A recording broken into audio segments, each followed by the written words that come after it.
President Obama says he spoke directly to Russian President Vladimir Putin about Russia's hacking, and the United States will strike back. Officials have told CBS News that American intelligence agencies believe Putin at some point was directly involved in the hacking around the election, and they believe Putin approved spreading the information. President Obama told NPR News that the U.S. would retaliate.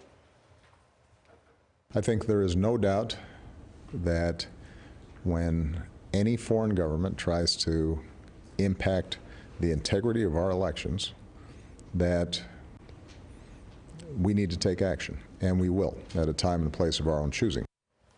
Russian officials said that this morning that Putin at a G20 summit gave President Obama a really clear response to the charge of interfering in the U.S. election. Margaret Brennan is at the White House. She's got new information about that meeting. Margaret, good morning. Good morning. Well, 2 months before the U.S. election, President Obama confronted Vladimir Putin about the hacking.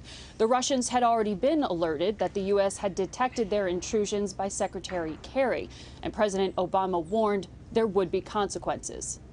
Some of it may be explicit and publicized, some of it may not be. But Mr. Putin is well aware of my feelings about this because I spoke to him directly about it. The president's private conversation with Vladimir Putin took place in September on the sidelines of the G20 summit in China. In what is described as a blunt and candid 90-minute meeting, Mr. Obama warned Putin that he didn't want to launch a cyber arms race, but he vowed America would retaliate.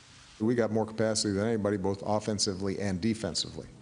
At the time, President Obama did acknowledge that the two had spoken about cybersecurity. We did talk about cybersecurity generally. I'm not going to comment on specific investigations that are still live and active. We now know one of those investigations was the Russian hacking connected to the Democratic National Committee and the presidential election.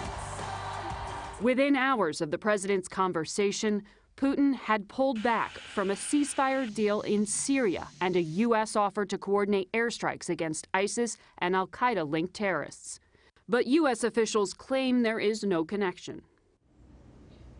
Now, the White House is considering sanctions on senior Russian intelligence officials and a proportional cyber response. One factor as to why the White House waited, President Obama said he didn't want to politicize the intelligence, but they had also intended to coordinate with Hillary Clinton, who was expected to win the election. This morning, the Kremlin said that the U.S. should either provide evidence or stop talking about the hacking. Gail? All right. Thank you, Margaret.